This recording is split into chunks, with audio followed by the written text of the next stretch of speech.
দুপুরে আমরা 2 নম্বর ডোলাইনে যাব, সেটা অনেক আলাদা। আপনারা সেখানে আসল বন্য প্রকৃতি দেখতে পাবেন। কিন্তু তার আগে চলুন এখানে থাকা শেষ দুটি অবিশ্বাস্য ফরমেশনের প্রথমটি দেখে নেই। এটিও একটি স্টালাগমাইট, কিন্তু এটি ভিন্ন ধরনের। এটির অনন্য স্তরিত আকারটি ঝর্ণার কারণে সৃষ্টি হয়েছে। এগুলো ফাইটোক্রাস্ট ফরমেশন।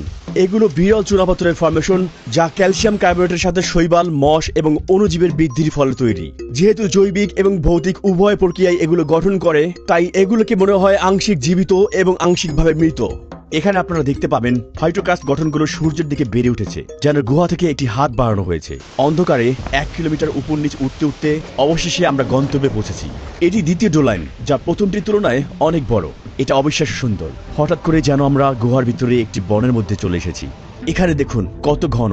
এই অংশে গুহার ছাদ দুটি প্রধান ফল্টের সংযোগস্থলে ধসে পড়ে, ফলে পৃষ্ঠের উপর 252 মিটার উচ্চতার একটি ডোলাইন গঠিত হয়। ধসে পড়া গুহার ছাদের ফলে সূর্যের আলো প্রভাবিত হয়, যা একটি সম্পূর্ণ নতুন ইকোসিস্টেমের জন্ম দিয়েছে। চরম পরিবেশেও গাছপালা আর প্রাণীরা লড়াই করে টিকে আছে, এবং এই জায়গাটিকে বদলে দিয়েছে এক অসাধারণ ভূগর্ভস্থ রেইন ফরেস্টে। আমরা যতই আলোর দিকে এগিয়ে যাচ্ছি, ক্রমাগত ততই বেশি উচ্চতার গাছ দেখতে পাচ্ছি। এখানকার মাটি এটিকে রেইন ফরেস্টে পরিণত করার জন্য আদর্শ উপাদান। এখানকার মাটির একটি বড় অংশ বাদুড়ের বিষ্ঠা দ্বারা গঠিত। এটি মিলিয়ন মিলিয়ন বছর ধরে জমেছে এবং অত্যন্ত উর্বর। এখানকার মাটি গভীর এবং ছোট ছোট গর্তে ভর্তি। প্রতিটি গর্তে একটি করে পোকা রয়েছে। পোকাগুলো এসব গর্তে শিকার ধরার জন্য ফাঁদ তৈরি করছে। এই জঙ্গলটি বিশাল। জীববিজ্ঞানীরা এই অঞ্চলে 200-টির অধিক গাছের প্রজাতি এবং প্রায় 60-টিরও অধিক প্রাণী খুঁজে পেয়েছেন।